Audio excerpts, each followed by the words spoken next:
जोधपुर में भारत और फ्रांस की एयरफोर्स का संयुक्त युद्धाभ्यास जारी है। 26 अक्टूबर से शुरू हुआ यह युद्धाभ्यास 12 नवंबर तक चलेगा। इस वार प्रैक्टिस के जरिए दोनों देशों की एयरफोर्स के पायलट्स एक दूसरे के साथ अपने अनुभव साझा कर रहे हैं। इस प्रैक्टिस में दोनों देशों के फाइटर प्लेन हवा से हवा में टारगेट को हिट करने और सबसे खास मिड एयर रिफ्यूलिंग यानी हवा में ही एक प्लेन से दूसरे प्लेन में फ्यूल भरने की ट्रेनिंग ले रहे हैं। खास बात यह है कि 400 किलोमीटर प्रति घंटे की रफ्तार से हवा में ही राफेल समेत 5 फाइटर प्लेन और प्रचंड हेलीकॉप्टर्स में फ्यूल भरा जा रहा है। मिड एयर रिफ्यूलिंग के लिए तेल लेने व देने वाले दोनों विमान के पायलट्स के कौशल का परीक्षण किया जाता है। पहले फाइटर जेट को एयर टैंकर की स्पीड के बराबर लाया जाता है और इसके बाद दोनों के बीच करीब 100 फीट की दूरी को मेंटेन किया जाता है। इसके बाद शुरू होती है तेल भरने की प्रक्रिया। इस दौरान दोनों विमान के पायलट लगातार एक दूसरे के कांटेक्ट में भी रहते हैं। भारत के अधिकांश फाइटर जेट में मिड एयर रिफ्यूलिंग की सुविधा है।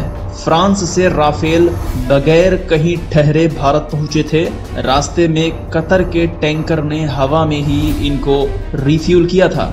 इसी तरह देश में विकसित तेजस भी हवा से हवा में तेल भर सकता है। भारत और फ्रांस की एयरफोर्स के इस संयुक्त युद्धाभ्यास में फ्रांस के करीब 220 जवान शामिल हैं और वहीं भारतीय एयरफोर्स के लगभग 250 जवान शामिल हैं। फ्रांस के 4 राफेल व एक एयर रिफ्यूलर टैंकर आया है और भारत के राफेल सुखोई अभ्यास में शामिल हैं। तेल टैंकर व फाइटर जेट दो बिल्कुल अलग तरह के प्लेन होते हैं और तेल लेने के लिए फाइटर टैंकर से 100 फीट या फिर इससे भी कुछ कम की दूरी को सबसे पहले मेंटेन करते हुए उसकी गति के समान गति पर आता है। इस दौरान दोनों पायलट्स लगातार कांटेक्ट में रहते हैं और आसमान में उड़ान भरते समय कोई भी प्लेन अपने आसपास के दायरे में हवा के दबाव को बदल कर रख देता है। एयरफोर्स के इस युद्धाभ्यास में फ्रांस के राफेल के अलावा